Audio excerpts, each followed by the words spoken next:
அத்தை துணிலாம் போட்டு எண்ணெய் ஊற்றி பிரியாணி செய்யறதுக்காக அடுப்பெல்லாம் பற்ற வச்சுட்டு இருந்தாங்க. அதுவும் கொஞ்ச நேரத்தில் நல்லாவே பற்றிக்குச்சு.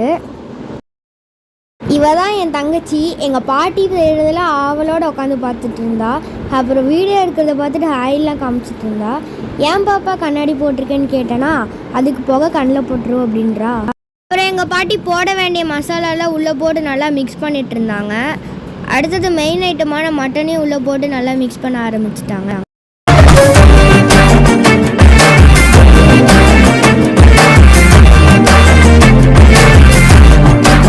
இங்கே ஒருத்தனை பாருங்கண்ணா என்ன ரியாக்ஷன் கொடுத்துட்ருக்கான்ட்டு பிரியாணியை பார்த்துட்டு. அப்புறம் கிச்சனுக்குள்ளே வந்து பார்த்தா பிரியாணிக்கு சைடிஷாக லெக் பீஸ் பொரிச்சிட்டு இருந்தாங்க. எப்போ ரெடியாகும்னு எங்கள் அம்மா கிட்டே கேட்டுட்டு இருந்தான். இன்னும் லேட் ஆகும் அப்படின்னு சொல்லி என் தம்பியை நோஸ் கட் பண்ணி அனுப்பிச்சிட்டாங்க.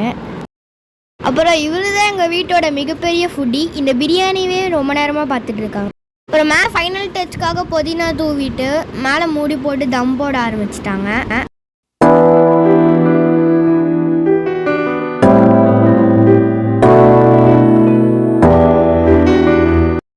தம் போட்ட உடனே நைட்ரஜன் கிளாஸ் ஏதோ எடுத்து மேலே ஊற்றுன மாதிரி ஒரே புகையாக வர ஆரம்பிச்சிருச்சு.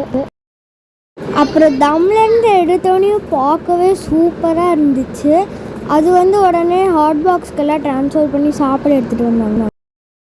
அப்புறம் செஞ்ச ஐட்டம் எல்லாத்தையுமே ஹாலில் எடுத்துகிட்டு வச்சிட்டோம். எடுத்துகிட்டு வந்த உடனே என் தம்பி ஒரு பிளேட் வாங்கி சாப்பிட ஆரம்பிச்சிட்டான். அப்புறம் எங்கள் வீட்டோட ஃபுட்டையும் வாங்கி சாப்பிட ஆரம்பிச்சிட்டாங்க. அப்புறம் நானும் செஞ்ச எல்லாத்துலேயும் கொஞ்சம் கொஞ்சம் வாங்கிட்டு வந்துட்டேன்.